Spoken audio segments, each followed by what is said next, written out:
Buenos nachos, amigos, and welcome to another fine episode of Record Breakers. I am PD Rave, your man with no plan. Here with me is my crew, my friends. We got none other than Patrick. Sup? We got Brett. Hey. And we got Drew. Hello. And we're here to talk about music once again. And of course, as you know from last week, the provider of this week's music is none other than Brett. Brett, what do you got for us today?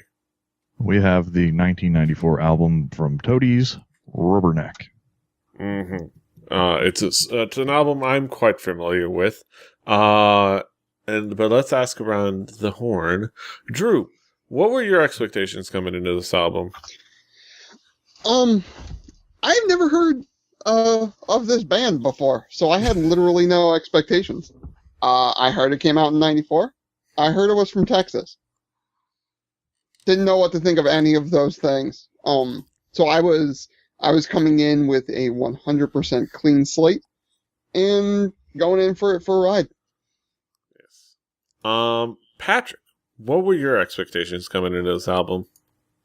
There's a song on this album that's on every alternative radio station ever that I was familiar with, and I've probably heard a few other songs from these guys before, but they're not a band I was ultra familiar with, but I knew it's 90s alternative, and that's a genre I'm fairly familiar with, so I kind of knew what I was getting myself into, but the specifics I was not familiar with. I would definitely say that I'm a little more familiar with this album. Let's just say I sing 3 songs off of this album on karaoke on a fairly regular basis. None of which are the song that you are alluding to. And of course, I've heard this album several times, so I came in knowing more or less what I was expecting. But Brett, elucidate on us. What are some of the themes and elements that make this album tick? This is an album that sort of comes at a transition period in alternative rock in the 90s.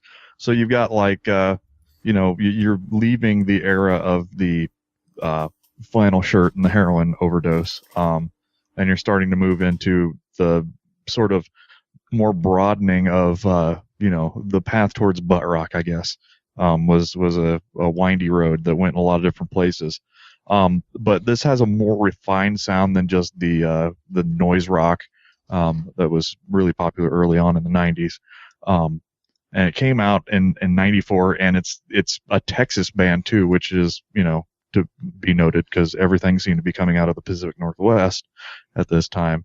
But in '94, it was a very big year for music. That's when we got Weezer's Blue album, Korn debuted. We got the Downward Spiral. We got the Offspring's Smash. We got Dookie, tons of Dookie. Everybody had Dookie. Helmet release Betty. But this album is something that is a slice of a certain time and place, but it doesn't have the the bell bottoms and the polka dot shirts of old stale music. Yeah. Drew, what would be some of the themes and elements that caught your attention on this album? Like he said, it came out in '94, and 94 had a lot of cool music going on, a lot of different music going on. One he failed to mention, Hootie and the Blowfish. Not that that has anything to do with review. But I checked. They went diamond in '94. Come on, people. But seriously,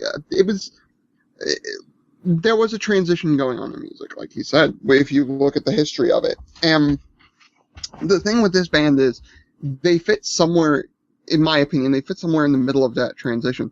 They dug into a lot of the sort of ideas that were in sort of the grunge era of music, but they did them way differently.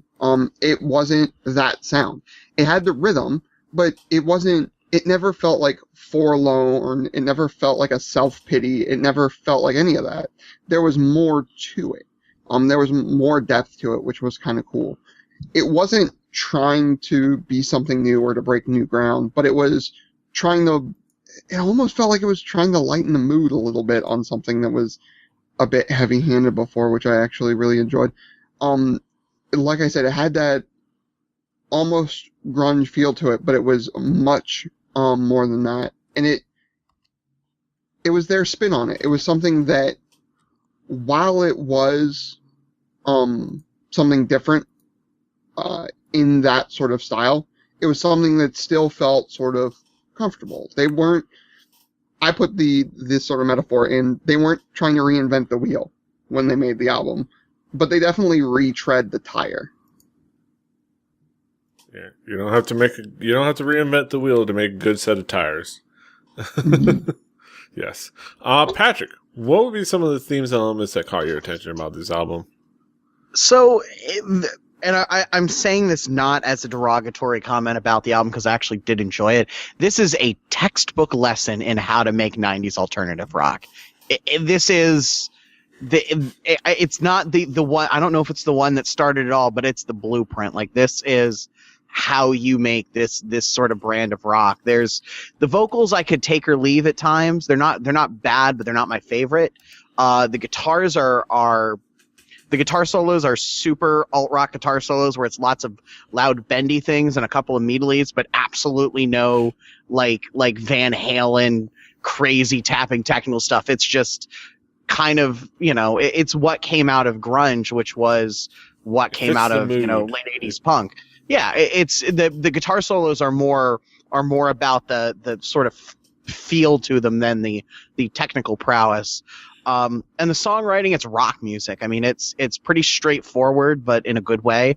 And this is 90s alternative done right, is I guess the way I would probably describe it. Mm-hmm. Yeah, it is a lot of that really cool stuff. Like the guitar solos are feel the mood, and the songs are super cool, and like there's some songs with some really good energy to them, and there's songs with like a lot of moodiness, and like but yeah, there's some cool tracks. Speaking of tracks, Brett, what would be some of the key tracks to key in on with this album? Well, when you pop the cassette tape into the deck and you hit play on the A side, you get hit immediately with with what you're getting into with this band, with the opening track, Mexican Hairless. There's nothing I enjoy more than a great instrumental opening track, and I got one with these guys. I don't know how long ago I started loving them, probably about the same time this album came out. But it really is fast, heavy. It then stops, and then you go into what is a pretty diverse sounding album. It has a lot of tracks that go a lot of different places. One of the songs that I really like is the song Tyler. It's it's a kind of moody song. Like, if you were to build a 90s independent film, and you needed a coming to age indie film, and you needed like a song with a building crescendo for your closing scenes, this would be the one that you would want to pick. Although there are several on this that would find their way very well into a really cheesy indie film about teenagers. But I really enjoyed the song, the way that it builds up, even though it is kind of about forcible entry and alludes to a rape. Written about, but beside that, I enjoy that song a lot. And a real simple song, "I Come From the Water." It's just a punchy rock song. It's got a catchy hook. It's very simple. There's nothing like fantastic going on there, but it's done, and it's done well. Yeah. "I Come From the Water" was always the song for me from this album. Everybody else knew Possum Kingdom. Everybody listened to Possum Kingdom. Everybody, we tell them Toadies. The thing that comes into our mind is Possum Kingdom. When you tell me Toadies, the song that comes into my mind is "I Come From the Water." And it was one of those weird things. That was my Toadies song, "I Come From the Water." And it was always the song that I always dug listening to all the time, jamming to and listening to when it was on the radio. Like, that was the song that I enjoyed. I'll go, Patrick, what would be some of the key tracks for you? Possum Kingdom is a standard on alternative radio for a reason. It's just really good. The two guitars working together is something I always enjoy, and this song does it well. And also, it's a 5-minute and 10-second long single, and most radio stations actually play all of it. And that's a world I like living in, where you don't have to, cut it down to 305, as Billy Joel once said. And the other one that I really, really loved on here was I Come From the Water, as PD previously mentioned. It had like 7 drops of Presidents of the United States of America, and that makes me happy, because it had that sort of slightly weirdness to it, and the very, compact simpleness of the song, but it's catchy, it's fun, and it was a good song. The album, I think, and the last one, I Burn, I felt like was the right way to end the album. It felt more to me like a Helmet song, where it sort of got a little heavier, and I felt like the album as a whole kind of came from that same sort of feel that like Helmet comes from, and I really like them, so it worked for me. Mm-hmm. Drew, what would be some of the key tracks for you? I'm going to do the reverse of the Record Breakers thing. I'm going to start with I Burn. Leaving on something slower with a bit more like cool layer and flow to it was kind of nice. And looking up the backstory on some of these songs, as I did my research, being the precursor to the Possum Kingdom, was kind of cool to find out after the first time I had heard it.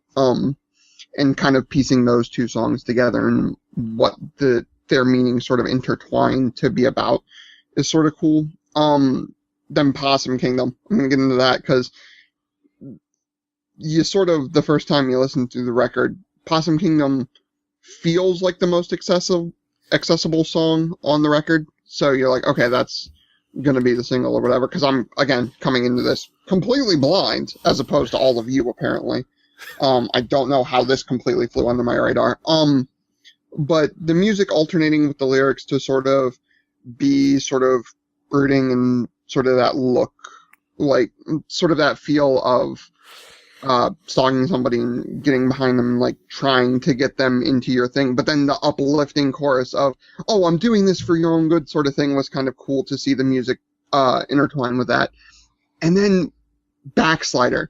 If we can get on the Backslider for just a second, I thought that song was really cool. Because, like, usually when you get a sort of a Christian, sort of a religious theme into a song, you get either one of two things. You get the, I'm far removed from Christianity now, like I had a bad experience and I want to get away from it, so I'm using rebellion to get away from it. Or you get the Christian rocker thing, yes, which is, I found God now and it's so great.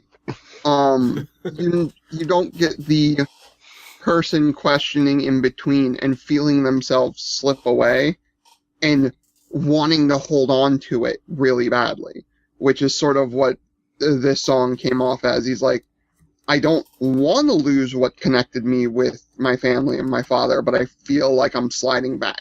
The backslider thing, the southern, like the backslider idea, and that to me was kind of cool to hear that expressed from somebody. Was a nice change of pace, I guess, in rock music. Mm-hmm. Yeah, it is a fascinating song. There's so many cool songs on this record. Those that you mentioned, we got Away, I Come From the Water, Tyler, like Brett mentioned. You could talk about a bunch of these songs like Mr. Love, Mexican and Hairless. So many cool tracks. But let's take it back around the horn. Patrick, what would you say about this album overall? What's your conclusive thoughts about the album overall? I think calling it the album overall is a really good way to actually sum up how I feel. It's one of those albums that you can hit play at the beginning, and at no point during it do you feel like you need to jump to another song. Like, they're all pretty good. Some are better than others, but it's, it's good and great. It is 90s alternative to a T, and if you don't like that, you're not going to like this. But it's also it's very well executed, and I feel like it's like those books they make you read in middle school that you didn't really necessarily appreciate then, but you kind of look back and you're glad you read it because you found something out about a time in history. If you're younger than us and you don't know what this whole 90s alternative thing about, or the only thing you've ever listened to is Weezer, listen to the Toadies Rubberneck. It will tell you what music was like in 1994, which was a frighteningly good year. I was in this background looking at other albums that came out in 94. Sugar's File Under Easy Listening, an album I really love. Dinosaurs Without a Sound, Dinosaur Jr., Toadies, obviously. Can we just get another year like that again someday? Super Unknown. Super Unknown, which we've done before here. There's Korn's Self-Titled, for better or worse. Helmet's Betty, which I'm a big fan of. Hootie and the Blowfish. Yes. Cracked Review, REM's Monster. The hell, guys. 1994 debut albums. You know, it's like Alice in Chains, Jar of Flies. Like, it was a good year for music. The Offspring. I will even say, Hole lived through this. Aaliyah. Aaliyah. Oh yeah, Aaliyah. I'm all for some Aaliyah. Jeff Buckley's Grace. R.I.P. I think there was a Kiss tribute album that I saw on the list. Oh, don't even I talk went that about far down. Kiss. Oh God. Kiss is the But worst. yes. First, R.I.P. Aaliyah. And R.I.P. Jeff Buckley. Yes. Drew, what are your thoughts on the album overall? I'm sorry, I was giving it up to Aaliyah. But overall, the record, again, I don't understand how something like this was something that I didn't hear about at all up until this point. Like, I feel like I don't understand how I missed it. Like, this, like Swagger said, it's sort of a slice of what that was about, but in a way that wasn't like it felt brighter than their contemporaries, and to me, and that's what I think a lot of that like mid-90s sort of alt-rock thing was they were getting away from grunge and trying to figure out how to do that gracefully, and this band, I think that it really got that ball rolling really, really well. It's a simple record, but simple can sometimes be great in that like I said, they weren't trying to recreate the wheel, but they made a damn good one. Yes. So you can't really fault an album for that. Yes.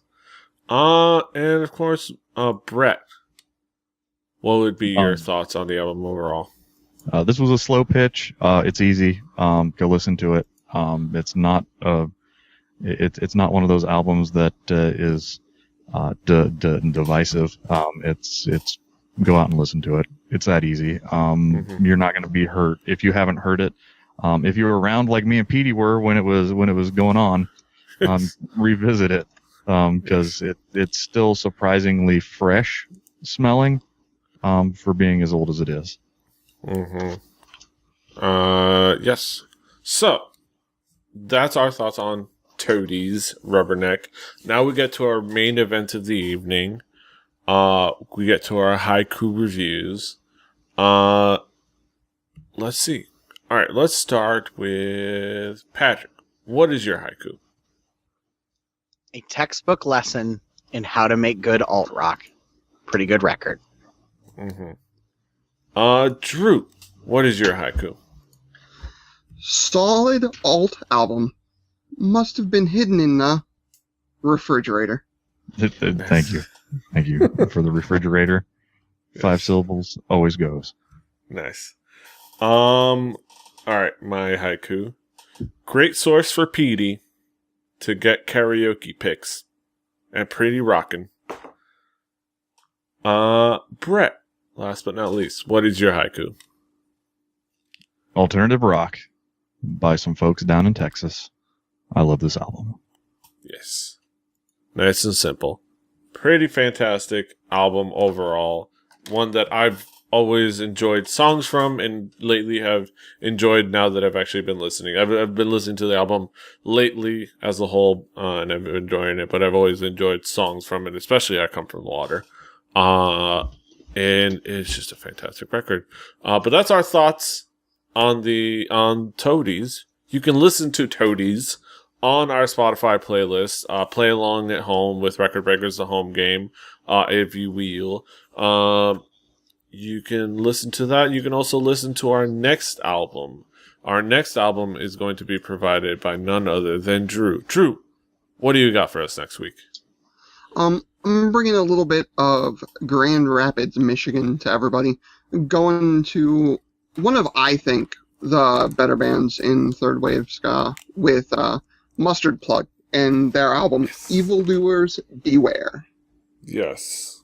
Mustard Plug in our ear holes for some funness. But that's it. That's next week. You can follow along on the Spotify playlist, like I said. And you can find us all over the internet. Patrick is at the Swagger. Brett is at HeyWittyBibbard, HIBBITYBIBBARD. Drew is at XDruciferX. I'm at PD Rave. The show's at 4 Record Breakers. That's the number 4 Record Breakers. Like 4 Loco? Like 4 Loco. Like 4 Horsemen, 4 Minute. All that goodness. You can find this show and all the other shows on rebelly.net. Subscribe to the YouTube page. I promise I will be doing, or have already started doing stuff with the YouTube page. I've got a GoPro. I'm in love with the GoPro. I've got an audio recorder. I've got the camera. I've got a telescoping monopod, not a selfie stick. It's a telescoping monopod with a handle at the bottom. The difference. One's more professional. So check out that stuff. That's all going to be on the Rebellion TV YouTube page. So subscribe to that page. That's it for us for now. Subscribe, share, like, iTunes, Stitcher. Follow us. RecordBreakersPodcast.com, Rebellion.net. Until next time. Hasta los huevos. Toodles.